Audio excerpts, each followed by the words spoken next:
네, 태용호, 지성호 등 탈북인들에 의한 가짜뉴스 팩트체크 방송 북한 바로 알기 프로젝트 평화를 생각하는 북한 이야기 오빤 갓나 스타일 21회입니다. 네, 저는 사회를 맡은 커투고요. 오늘도 한반도의 평화와 번영을 위해서 두 분 나오셨습니다. 인사 먼저 드릴까요? 네, 평화 누나 김연희님. 네. 네, 내 딸이 보고 싶다. 김연희입니다. 네, 강철 조국 홍강철님. 네, 난가먹은 내 조국 홍강철입니다. 네, 오늘은 뭐 추석 앞두고 여러분 어떻게 추석 준비 잘 하고 계신지 모르겠는데 저희가 지난주에 있었던 어업지도선 공무원 사망 사건을 다루지 않을 수 없어서 지난주 뉴스는 전부 다 여기에 관련해서 여태까지 나왔던 공식적인 발표들 한번 짚어보고 그리고 또 두 분이 북에서 생활하신 경험을 가지고 한번 왜 이런 일이 일어났는가 그리고 북한은 왜 총을 쏠 수밖에 없었는가 그리고 이런 비극이 재발되지 않으려면 우리는 어떻게 해야 되는가 한번 같이 짚어보도록 하겠습니다. 강철님이 이 일지를 조금 한번 정리를 하셨는데 그래도 간략하게 먼저 한번 말씀을 해보실까요? 일지를 시간적으로. 네, 정말 일어나지 말아야 할 이런 일이 일어났습니다. 그래서 참 가슴 아프게 생각하고 있고요. 그 가족분들한테는 진짜 미안한 일이죠. 가족분들한테는. 어쨌든 가족분들한테는 정말 애도의 말씀 드립니다. 그리고 그 이야기 시작하기 전에 어제 어떤 그 북한 이탈주민 여성분이 이런 그 식당에서 일하시는 분인데 남한 분이죠. 그러니까 그 말투 보면 아시잖아요. 북쪽 사람이라는 걸. 북한에서 왔나 하고 묻더래요. 그래서 그렇다 하니까 그 북한 빨갱이들은 다 죽어야 된다고 그러더라는 거죠. 그러니까 그분 같은 경우에도 북에 가족들이 있지 않습니까? 부모 형제들이 계시고. 그래서 대단히 이렇게 기분 나빠서 그분한테다 뭐라 했다 하시더라고요. 이렇게 정말 일어나지 말아야 할 이런 일들이 일어났고 이런 정말 가슴 아픈 이런 인민폐사고들이 일어나다 나니까 그 화살이 우리 북쪽의 선량한 인민들과 그리고 또 우리 남한에 와 있는 이 선량한 정말 북한 이탈 주민들한테 그 화살이 돌아갈까봐 그리고 또 그게 또 중모와 혐오의 그 대상이 될까봐 정말 생각이 많습니다. 그러게 정말 그 대먹지 않은 그런 애들도 있거든요. 북에도 어쨌든 사람 사는 세상이니까. 그래서 그런 걸 좀 많이 참작해 주셔서 이 사태가 이 상황이 그 북한 이탈 주민이나 선량한 그 북한 인민들에 대한 그런 중모나 혐오로 변치지 않았으면 좋겠습니다. 그리고 그 당시 상황 정리해 보게 되면 9월 21일 날 그러니까 0시 그러니까 1시 30분 이때 잠시 업무를 보고 오겠다고 조사실을 나가셨다고 합니다. 실종되신 분이. 근데 이후에 복귀하지 않았으나 동료들은 이분이 왜 돌아오지 않느냐고 이렇게 말은 하면서도 큰 걱정은 하지 않았다. 근데 그 상황이 그러니까 어쨌든 그분들도 담배를 피우느라고 이렇게 자리 뜨는 상황들이 있었으니까 그 상황이 지나간 것 같습니다. 그리고 낮에 11시 30분경이야 발견하고 없으니까 그 다음엔 이 선내와 인근 해상을 수색했고 이때 그 12시 51분경에야 그 다음에 해경에 실종 신고를 하게 되죠. 네? 이게 소연평도 남방 1.2마일 해상에서 실종됐다는 그 신고를 하게 됩니다. 1등 항해사였던데요, 이분이.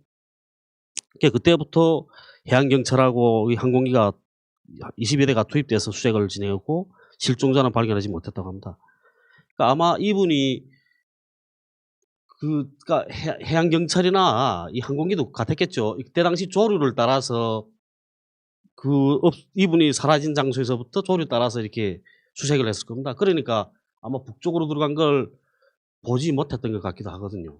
그렇죠. 오늘 해경 발표에 따르면 이제 인위적으로 이동하지 않으면 그 위치에 가기 힘든 위치에서 발견이 된 거니까 아마 다른 곳을 수색했을 확률이 높죠. 네.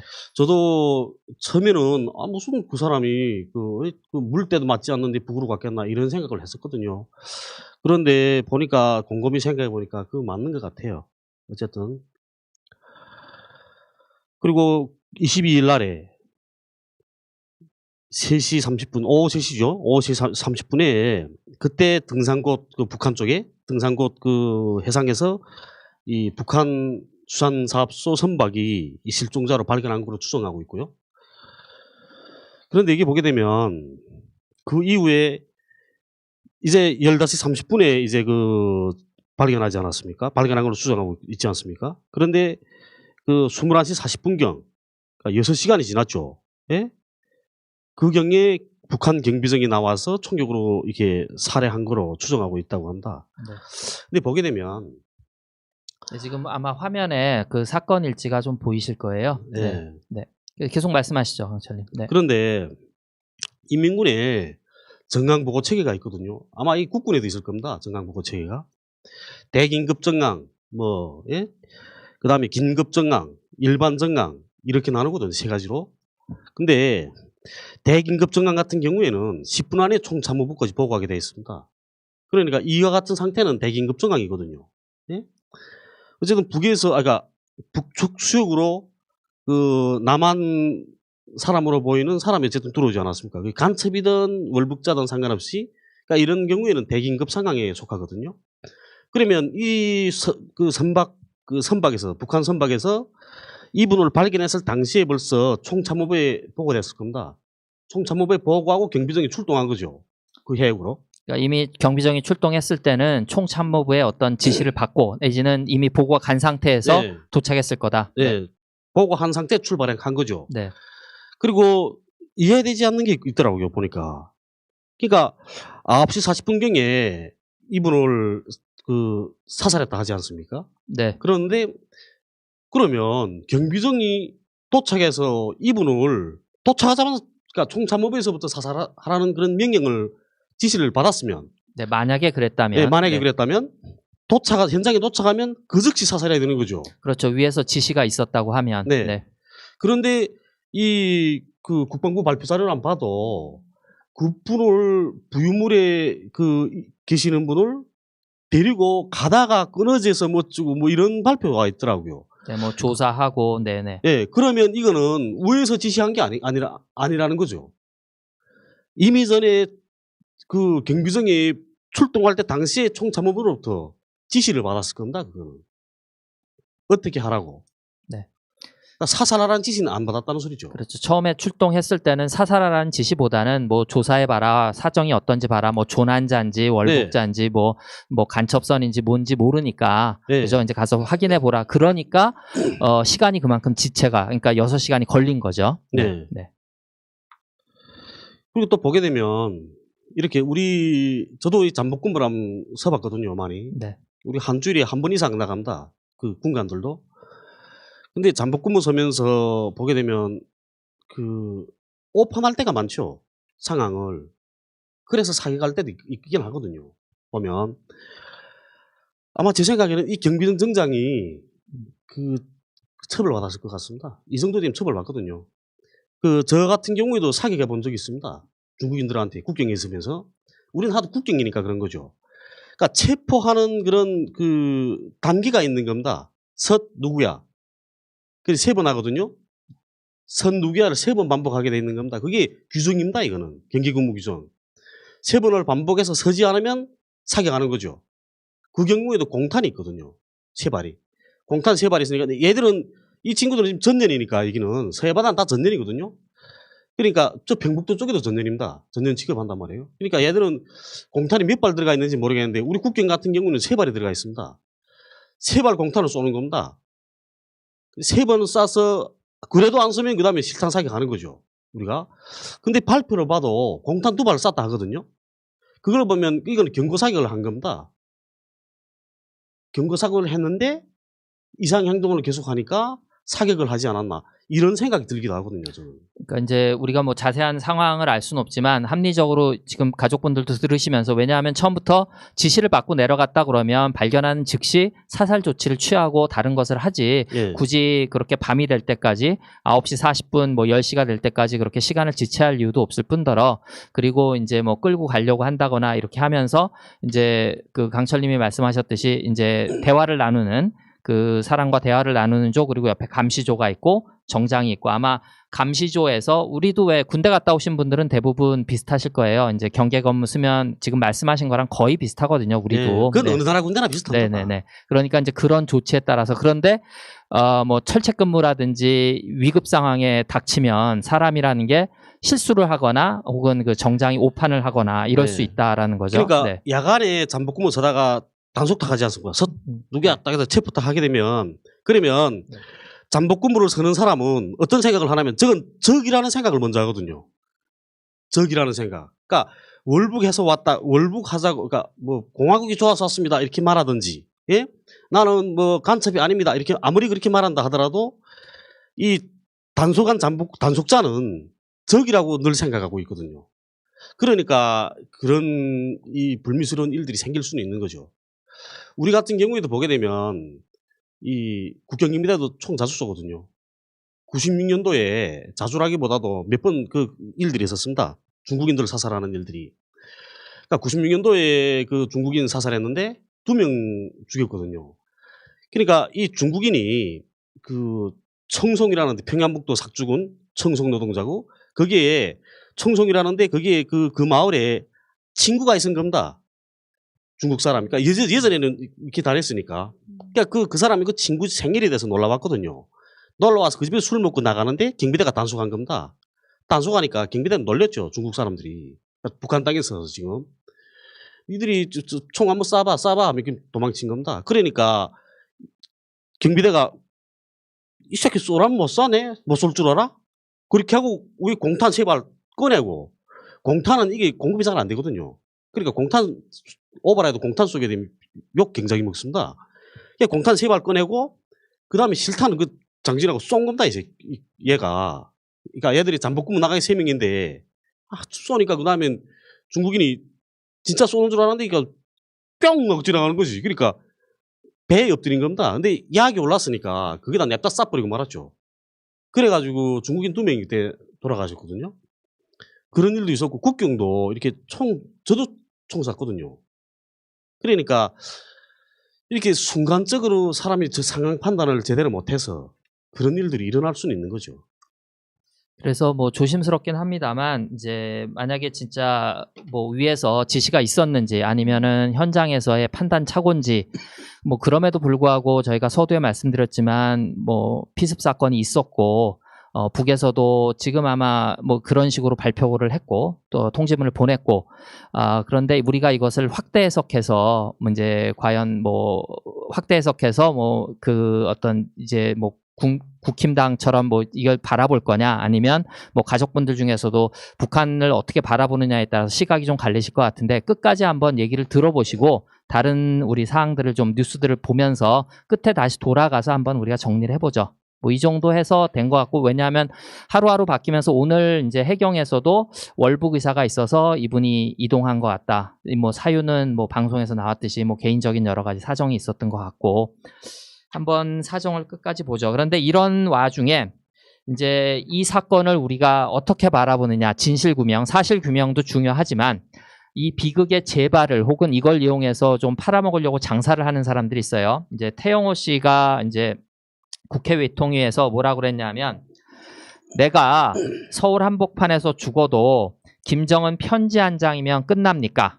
그리고 지금 뭐 이미지에도 보십니다만 코리안 라이브즈 매터가 왜 일어나지 않느냐, 이런 식으로 지금 사태를 부추기려고 하는 사람들이 있어요. 그래서 저희들은 과연 이것을 어떻게 볼 거냐, 이렇게 우리가 흥분해서 혹은 감정적으로 대응할 문제냐, 그리고 아까 서두에 강철님이 얘기하셨듯이 뭐 빨갱이 새끼들은 다 죽여야 돼, 이렇게 지금 비화할 문제는 아니지 않느냐. 그렇게 따진다고 하면 뭐 천안함, 뭐 칼기 사건, 수많은 사건들이 있었는데 그때는 왜 그 보수당이 침묵하다가 이 사건에만 그 사건들과 사람의 목숨은 하나가 됐던 열이 됐던 백이 됐던 모두 다 소중한 것이긴 합니다만, 사태의 심각성과 경중과 그리고 우발성 혹은 의도성을 따져봤을 때 과연 이것이 그렇게 비교될 만한 사건인가는 가족 여러분들이 한번 합리적으로 생각해 보실 수도 있을 것 같습니다. 네.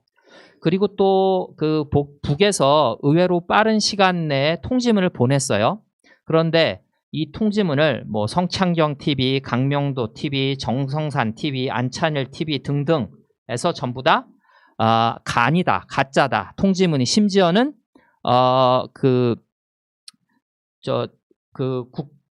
정보원장이 이걸 조작했다라는 얘기까지 나오는데 과연 이런 것들은 우리가 조금 비이성적으로 대응하는 것이 아닌가 이런 생각이 들어서요. 통지문을 조작하고 위조한다는 게 가능합니까? 가능하지 않죠. 네. 저는 이 사태를 보면서 참 이거 우리가 사건 진실은 아직까지 모르지 않습니까? 네. 북과 남이 이제 같이 북에서 발표한 보도도 보면 아직까지 정확하게 발표된 게 아니라 지금 저사해서 들어오는 걸 모집해서 지금 발표를 했단 말이에요. 그 이후에 이제 시신을 찾거나 유품을 찾게 되면 어떻게 보낼 건지도 자기네들 지금 다 생각하고 있다. 이런 말도 하지 않았습니까?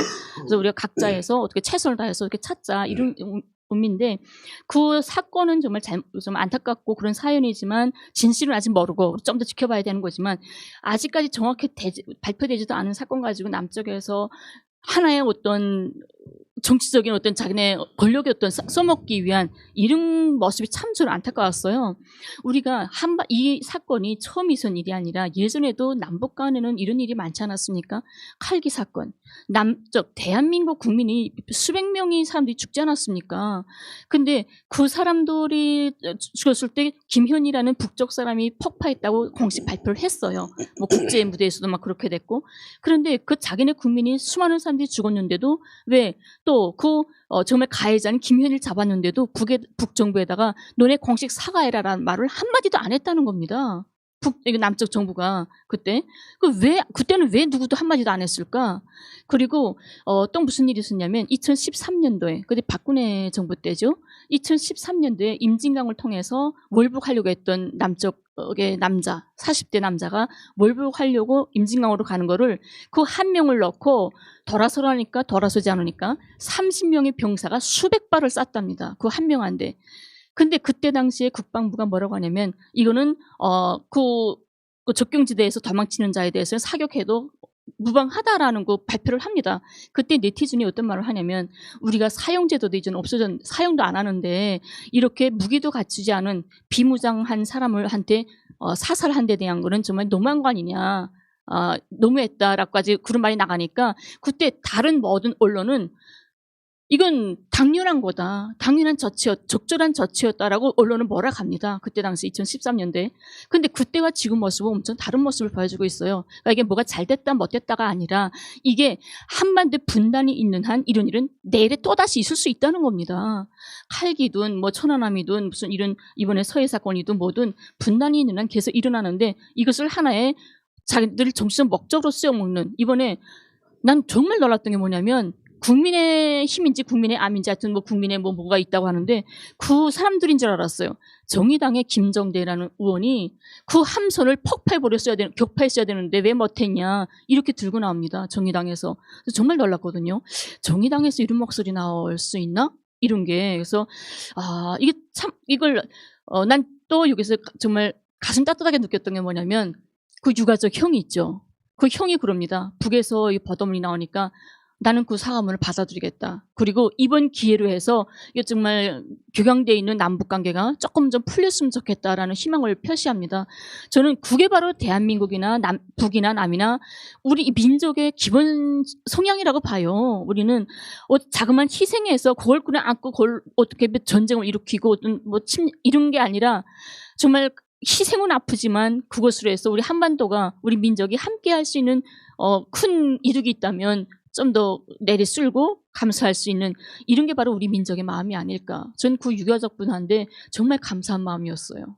그러니까 이런 긴급한 상황, 위급한 네. 상황이 닥쳤을 때 과연 어떤 의원이 그리고 어떤 소위 지도자라고 하는 사람이 어떤 행태를 보이는가를 우리가 잘 보면 이 사람이 진짜 우리가 믿고 따라야 할 우리의 진정한 정치인인지 리더인지 아니면 그렇지 않으면 가짜인지를 아마 알 수 있지 않을까 싶어서 생각이 들고 지금 보면 김정은 지시 없이는 남한 사람을 절대 사살하지 못한다.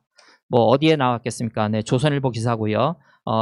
상당히 뭐 고위급 탈북자로 알려져 있는 리정호라는 사람이 지금 미국에서 워싱턴에 있는데 이제 그 사람 글을 인용해서 조선일보에 실렸고 아까 말씀드린 성창경 TV에서 북통지문은 수정됐고 가짜고 박지원의 작품이다 이런 얘기들이 나오는데 이게 가능하다고 생각하십니까? 우리도 그 반대로 생각해 봅시다. 네네. 국군에서 지금 DMZ 군사분계선에서 근무하는 사람인데 병사인데 네? 사병이 지금 잠복근무를 서고 있는데 북쪽에서 어떤 그 검은 물체가 지금 다가오고 있습니다. 그러면 총 쏴야 되잖아요. 네. 그럴 때 대통령한테 묻습니까? 현장에서 조치해야죠. 그렇죠. 네네. 북한도 같은 겁니다. 우리도 제가 아까 총 쏴봤다 그러지 않았습니까? 강에서 지금 우리 대원이 그 국경기미 되니까 그 중대에 내려갔다 우리는 배로 다 움직이거든요. 근데 그 친구가 중대에 내려갔다 오는 과정에 그 중국 배를 만나서 중국 배에서 술 마신 겁니다. 얘가 술 마시고 싸움 붙었거든요. 거기에 안강철이라는 대원이었는데 싸움 붙었는데 지금 얘들이 그러니까 중국 그 사람들은 그러니까 일반인들이죠. 일반인들은 당하지 못하겠으니까 변방대를 부른 거죠. 그 옆에 딱 변방대가 있거든요. 변방대 아들이 한 10명 남아왔습니다. 걔들이 와서 지금 걔를 덮친 거죠. 그런데 제가 지금 그 감시초소에서 그 정황을 듣고 배 타고 나갔는데 우리는 노전놈 배란 말이에요. 전마선. 그러니까 속도 완전 뜨죠. 건너편까지 한 1000m가 되는데 저쪽에서 안경을 보니까 저쪽에서 지금 싸움하는 게 보이거든요. 그런데 그거 너무 머니까 어찌지 못하는 겁니다. 그래 가는데 그동안에 우리 대원이 체포돼 걔들한테 잡혀가지고 중국 배에 강제로 실리는 걸 봤단 말이에요. 강 가운데서 제가. 그래 그다음에 자동보청 꺼냈죠 내가. 그 대원들 3명 데리고 나갔는데 나는 권총 차고 권총 가지고는 안 되니까 자동보청 뺏겨가지고 격벌게 당긴 겁니다 내가. 딱 조준 타가니까 얘들이 웃으면서 지금 쫙 기관선 타고 지나가는 거예요 저 앞으로. 그게 야교류잖아요 네. 공탄 시발 꺼내고 그다음 거기다 조준사기 했습니다 내가. 거기다 대고. 그래 그다음 어쨌든 끝내 그다음에 우리 걔네 배는 기관선이고 우리는 노조는 배니까 따라 못 가니까 근데 놓쳤죠. 그렇게 하고 들어왔는데 총참모장한테 전화가 온 겁니다 내한테. 근데 아마 총참모장 군복무하면 총참모장한테 전화 받은 사람은 몇이 안 될 걸 아마. 전화를 받았는데 총참모장이 물어보는 거죠. 그래서 네 사기겠는데 그 기관선 잡지 못했습니다. 놓쳤습니다. 내가 그랬죠. 그랬어. 알았어. 더 말 안 하는 겁니다. 이후에 그 친구는 교도통에서 넘어왔거든요. 근데 제가 그때 총 쐈다가 비판은 안 받았습니다. 그때.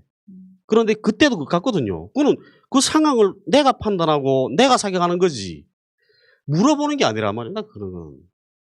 그러니까 아까 저희가 서두에 말씀을 왜 드렸냐면 강철님이 그러니까 그 처음부터 지시를 받고 내려간 거라면 현장에서 즉시 조치가 있었을 텐데 사정을 그렇죠. 알아보고 그 이후에 어떤 급변하는 상황에서는 정장의 판단이 뭐 올바랐는지 올바르지 않았는지 과응 조치인지 뭐 적절한 조치였는지는 논외로 하고 그 모든 정황을 위해서부터 지시를 받고 이루어졌다라고 보기는 합리적으로 의심이 든다는 거죠. 근데 그럼에도 불구하고 강명도 TV는 김정은이 미쳤다. 뭐 정성상 TV는 뭐 대한민국 공무원 피격 금정은이 명령했다. 여기에 또 안차린 TV는 좀 튀어보려고 그랬는지 김정은이 아니라 김여정이 대남 사업을 전담하는 김여정이 우리 국민에게 총격하고 불태우라는 지시가 직접 내려왔다고 하는데 이게 군 개통상 가능한 겁니까? 그거는 네. 김여정 부부장 대남 사업 보지 않습니까? 네. 인민군에 대한 지시는 총참모부가 하는 거지 김여정 부부장이 하는 게 아니거든요. 두 개가 다른 겁니다. 여기서 자꾸 요전에도 내 그 뉴스 보니까 뭐 정찰총국장 하던 그 김영철이가 관할하고 뭐 이게 대남 사업이 뭐 서해바다를 이건 개소리입니다. 서해바다를 대남 사업 부서가 서해바다를 관할하고 있다는 거는 서해바다는 엄연하게 서해함대 사령부가 해군 사령부 지시를 받고 서해함대 사령부가 관할하는 거지 바다는. 이거는 그 대남 사업 부서가 전혀 관계 없다는데요 여기는. 근데 자꾸 역자니까 김여정 역자니까 자꾸 김여정 부부장 이야기 자꾸 이름이 나고 이렇게 하는 거죠. 그리고 불태우라는 지시도 저는 그렇거든요. 그분이 지금 구명조끼를 입고 있었나 입지 않았나 하는 게 우선 문제가 아닙니까?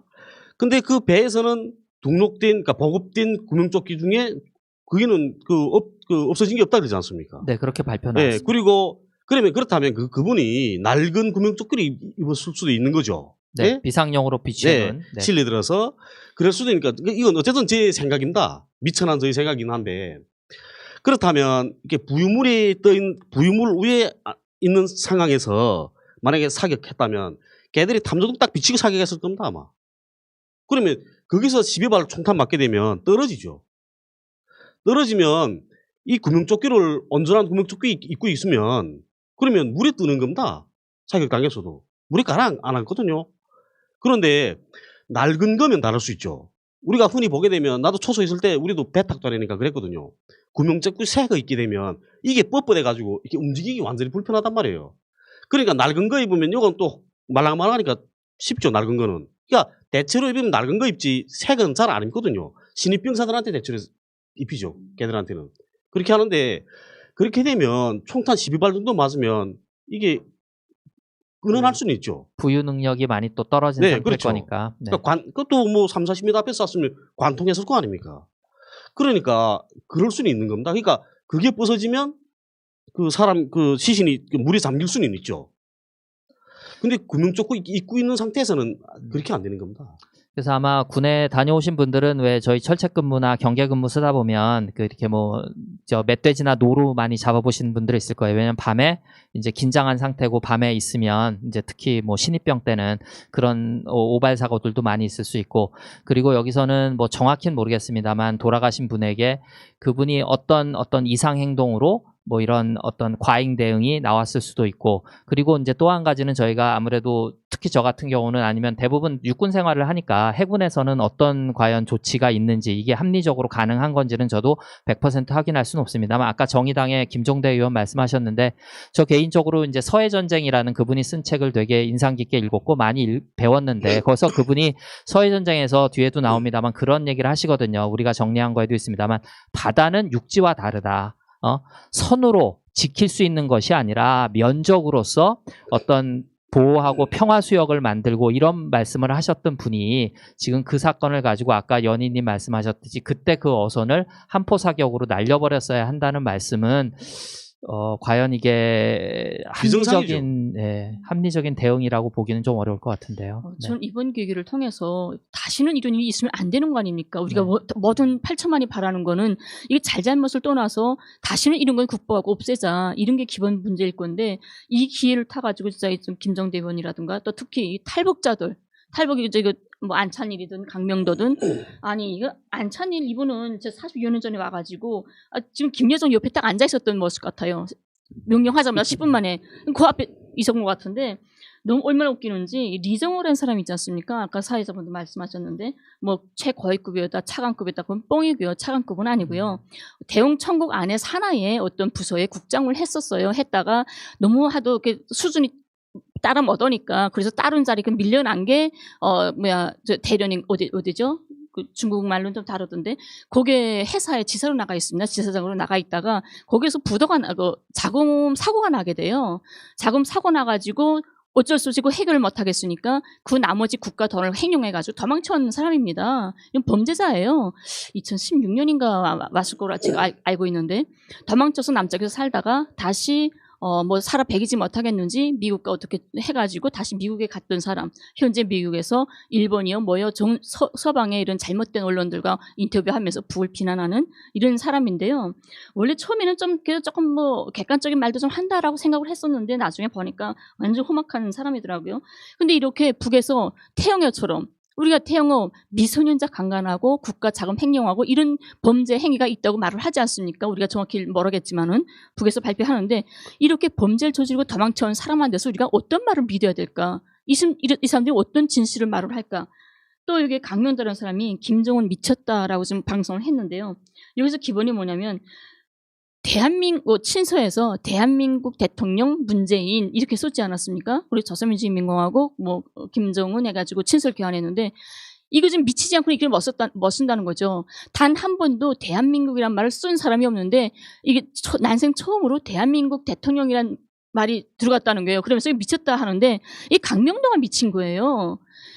우리 강철 씨나 저나 개인으로 주고받는 편지가 아니라 국가 대 국가 원수들끼리 주고받는 편지인데 당연히 대한민국 대통령과 조선민주주의인민공화국으로 되어 있는 거죠. 근데 대한민국이라는 건 예전부터 우리가 6.15 선언문이나 이거 뭐 파문점 선언 다 대한민국으로 되어 있습니다. 씁니다.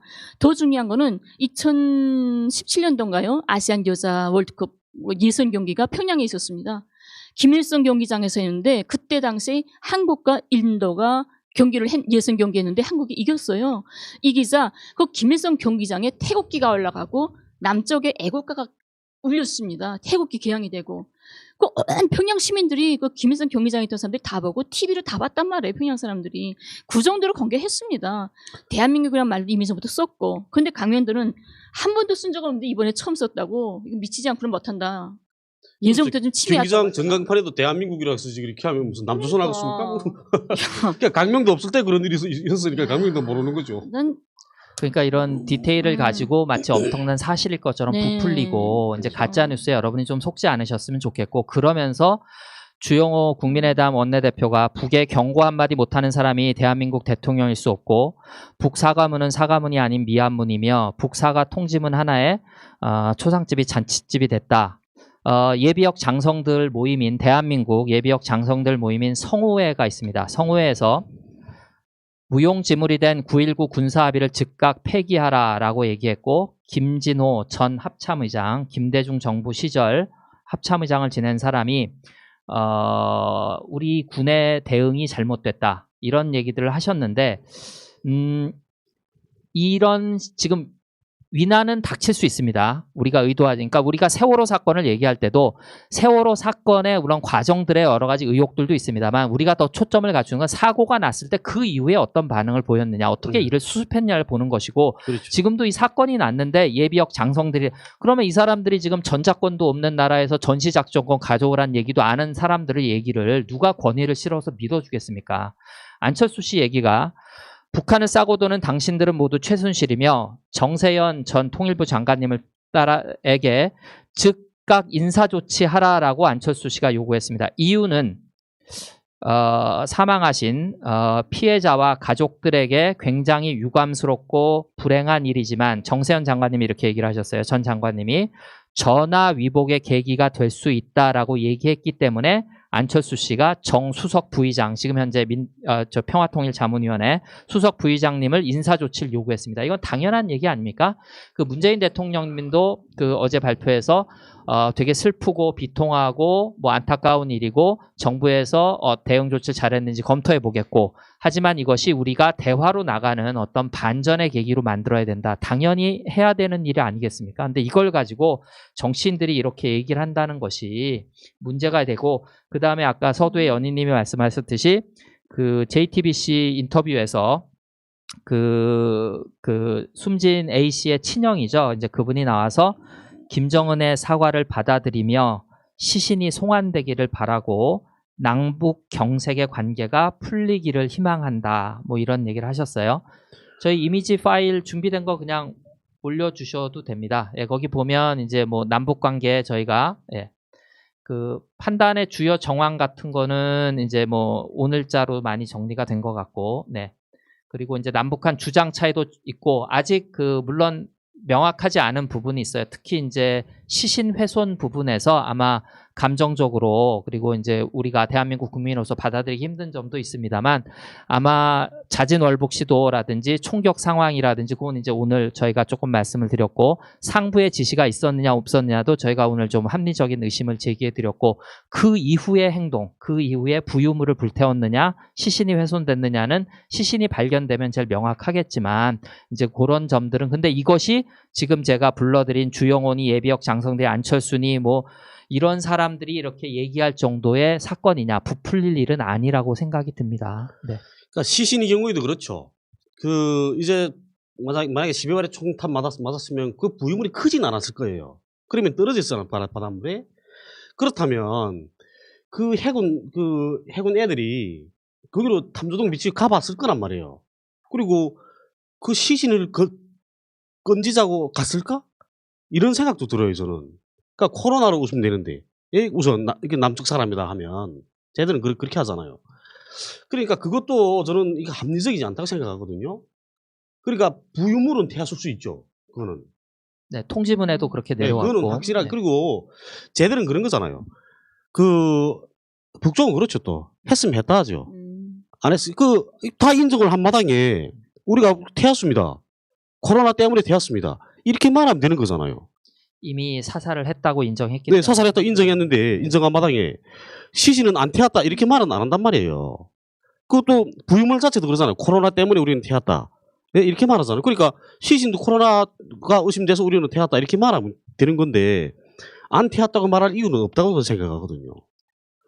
그래서 연희님이 아까 서두에도 말씀해 주셨습니다만 유기용 민주당 의원이 우리가 흔히 김신조 사건이라고 하는데 68년 1월 20일 사건 때도 그리고 아웅산 테러 때도 보수도 침묵했고 박정희 전두환도 대화를 병행했다. 그러니까 과연 우리가 어떤 태도를 취할 거냐는 어느 정도 자명하게 물론 사실관계가 우선돼야 되겠습니다만 그 이후에 우리가 이 사건을 어떻게 그리고 지금 이미지에 보시는 것이 아까 김현희님 말씀하신 월북시도 남성을 사살했던 뭐 이런 그러니까 결국 아까 연희님이 정확하게 말씀하셨습니다만 분단 체계가 계속 있는 한 남북이 이렇게 싸우는 한 정전협정으로 있는 한은 이런 일촉즉발의 사건들은 우리가 무감해서 둔감해서 느끼기 못하고 있었을 뿐이지 언제든지 일어날 수 있는 사건이라는 거죠. 그리고 이것이 진짜 우리가 그 어선을 폭파시켰다고 하면 제2의 한국전쟁 이렇게 촉발될 수 있는 일을 정부의 대응이 과연 잘못됐다라고 우리가 얘기할 수 있을까? 그리고 그 이후의 반응이 그건 아닌 것 같아요. 북도 제가 볼 때는 적절하게 통지문을 빠른 시간 안에 내보내면서 이 사건을 이렇게 좀 반전시키려고 아니면 정리하려고 하는 태도에 우리가 반응하는. 네, 지금 이미지에 보시는 게 그 친형이죠. 이제 그분 이제 남북 경색돼 있는 관계가 풀렸으면 좋겠습니다. 네, 저번에 이야기를 들으면서 저 남쪽에 제가 뭐 남쪽 분들한테 말은 처지는 안 되지만 정말 안타까워서 한마디 하면 국민의힘인가 이 국회의원들 있지 않습니까? 나는 이 국회의원분들이 국회의원이기 전에 이 나라의 국민의 마음을 좀 갖췄으면 좋겠어요. 저런 사건은 조금 전에 말씀했듯이 분단이 있는 한 계속 일어날 것 아닙니까? 분단 국가에서는 당연히 벌어질 수밖에 없는 문제들이에요. 근데 그것을 계기로 어떻게 전쟁을 불러온다거나 더 분단을 거쳐간다거나 이건 정말 이 나라 민족으로서 할 수 있는 생각은 아니죠. 근데 이 국민의힘 국회의원들 보게 되면 이 북에 대한 이런 비난보다도 그거 하는 척 하면서 기본 목적은 이 나라의 정부와 대통령에 대한 어떤 발목을 잡고 이거 끌어내기 위한 이런 데 기본 초점을 맞춘단 말입니다. 정말 속상했던 게 우리 세월호 모든 국민들이 다 알지만 세월호 때 얼마나 많은 사람들이 정말 울고 분통하고 그랬습니까? 그때 많은 사람들이 이 박근혜 대통령 뭐 했냐? 7시간 너 뭐 했냐? 우리 애들이 죽어나갈 때 이러지 않았습니까? 그때 국민의힘 사람들은 무슨 말 했습니까 대체? 그 7시간 밝히기 위해서 어떤 말 한마디 해봤습니까? 근데 이제 와서 문재인 대통령의 그 지금 시간을 그 세월호 7시간까지 대비한단 말입니다. 그거 대비나 됩니까? 와. 그리고 그렇죠. 또 아까 임진강에서 사살한 그분 300여 발 쐈다는 거. 네, 그것도 자기들 정권 때 있은 일이 아닙니까? 그렇죠. 그러니까 자기 정권 때는 쏴도 되고 남은 쏘면 안 된다. 이거는 완전히 말이 안 되는 거죠. 그래서 결국은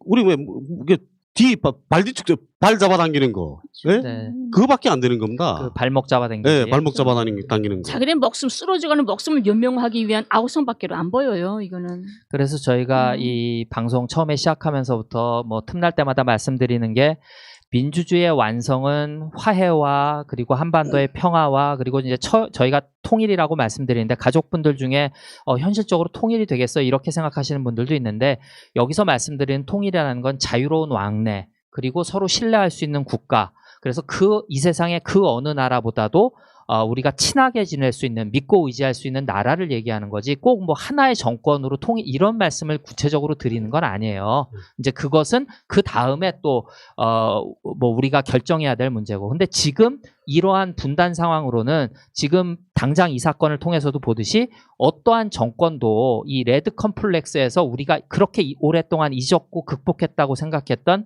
레드 컴플렉스에서 자유롭지 않다는 걸 보여주기 때문에 지금 안철순이 이런 사람 얘기하는 거 보십시오.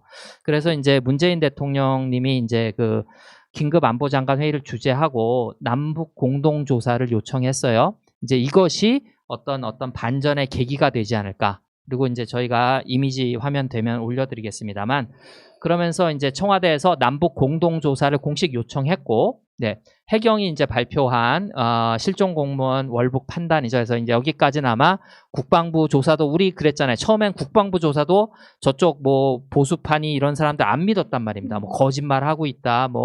아니 처음엔 또 그 사람 말을 믿어야 된다 그랬죠. 근데 이제는 또 그거 못 믿겠다. 그러니까 이랬다 저랬다 하는 게 아니라 처음부터 정부의 발표를 믿기로 했으면 그죠? 네, 그대로 날아가야 되지 않을까 싶습니다. 해경에서 이제 월북 정황으로 발표를 했고 이제 그다음 또 이미지도 있을 거고요. 그래서 국방부 대변인실에서 뭐라고 발표를 했냐 하면 오늘 저녁 그 TV조선에서 이 TV조선 이 북조선 TV 같죠? 그게 아닙니다. 지금 네. 조선일보 북한이 이 피해자 이분을 사살하고 시신을 태우는 모습이 담긴 사진을 국방부가 정부가 확보하고 있다는 전혀 사실 무근이며 근거 없는 보도에 대해서 깊은 유감을 표명하고 이렇게 아주 이러한 진짜 작은 것 하나로도 촉발될 수 있는 이러한 국민 사망 관련 보도 시에는 정말 신중의 신중을 정상적인 사람이라면 신중의 신중을 보도해야 되는데 소위 언론이라고 하는 데서 이런 보도를 한다는 것은 있을 수가 없죠. 그래서 지금 이제 군 통신선도 요번 일을 계기로 재가동하고 이제 이게 그 NSC 그 회의 결정을 쭉 올려주신 건데 북의 신속한 사과와 재갈 방지 약속을 긍정적으로 평가하고 남북이 공동으로 우리가 이것을 같이 조사하고 그리고 이 향후에 이 NLL을 과연 우리가 어떻게 처리할 거냐. 왜냐하면 이 NLL은 우리 강철님이 잘 아시겠습니다만 우리가 그리고 정확히 말하면 미국이 자신들의 편의를 위해서 그어놓은 선이지. 그리고 바다 위에 무슨 선이 있습니까? 그 서해 전쟁 보면 김종대 그 전 의원님이 잘 써놨는데 이상한 말씀했지만 그 다시 불거진 서해 경계선. 이래서 이 공동조사를 일방적으로 하자는 게 북은 여기서 계속 또 밀릴 수는 없잖아요. 북도 그 어떤 체계를 가지고 있는 정당한 국가 조직이기 때문에 이 북에서 계속 우리가 뭐 그럼 마음대로 들어와서 너희들이 조사해라 이렇게 얘기할 수는 없는 거잖아요. 그렇죠. 네.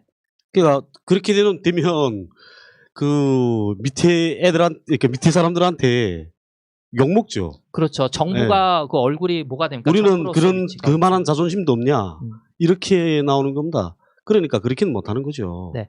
그래서 이것을 어떻게 합리적으로 해결할 거냐. 이것이 이런 사건이 나왔을 때 다음에는 우리가 이렇게 감정적으로 대응하지 않을 수 있는.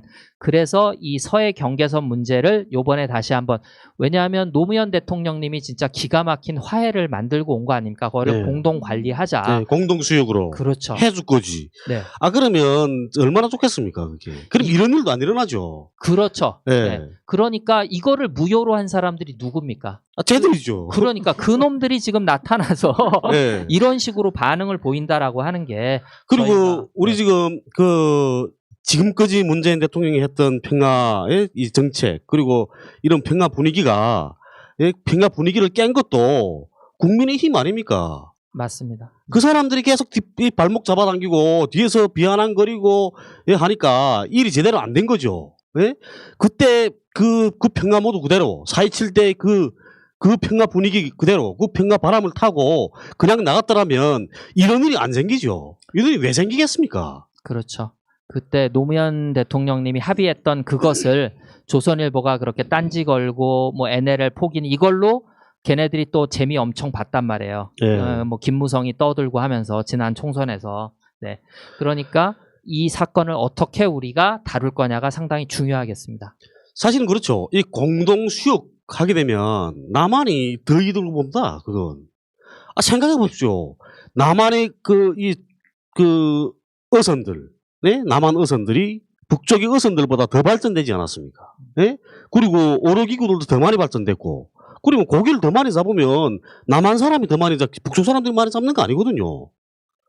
북쪽은 한계가 있습니다. 배가 나쁘고 그리고 오로기구가 적고 이러니까 한계가 있거든요.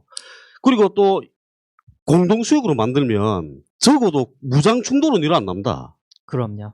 그리고 정말 예전에 정말 군사분계선이 갈라지기 전, 이게 철조망 쳐지기 전에 그 전에는 남과 북이 전선이 나와 있는 이게 군사분계선에 서 있는 그 군인들끼리도 담배도 얻어 피우고 나눠 피우고 뭐 떡하면 떡도 갖다 주고 이랬다 그러더라고요. 공동수역 만들면 그런 그 분위기가 가는 겁니다. 그렇죠. 평화의 시발점이 될 수 있는 네, 것이죠. 그렇죠. 네. 내하고 담배를 나눠 피우고 술 한 잔 같이 나누던 친구한테 내가 총들이 되겠습니까? 네, 그러면 요번처럼 이렇게 어떤 긴급한 상황이라고 감정적인 대응이 나오지 않을 수 있는데. 그렇죠. 감정적인 대응도 안 나오고 그 즉시 그러면 전화를 다 하면 될 거 아닙니까? 그 즉시다. 예, 이게 전부 다 그 반북 비라 보내는 놈들 때문에 그 통신선 그렇죠. 끊어지고 해서 생긴 일입니다. 그런데 글쎄 그 박상학이 10월 10일 그 맞으면서 또 한답니다. 또. 10월 10일 날 북경축일을 맞아서. 네, 극비밀리에 지금 준비하고 있다고. 네, 그래서 저희가 이제 이후에도 아마 이 사건을 어떻게 마무리 질 거냐 하는 것이 우리가 세운 민주정부의 역할이고, 그리고 북에서도 여러분 마음에 안 맞는 얘기들이 조금 있을 수도 있어요. 하지만 그것은 뒤에 이러이러한 이유가 있을 것이다. 이 NLL을 둘러싼 다툼. 그래서 이것을 우리가 전화위복의 계기, 그리고 문재인 대통령이 말씀하셨던 어떤 반전의 계기로 삼아야 되지 않을까 싶어서 뭐 긴 시간 정리해봤습니다. 두 분 뭐 하실 말씀? 네. 그러면 우리가 지난주 가짜뉴스 조금 정리하면서 이제 방송 또 마치도록 하겠습니다. 네.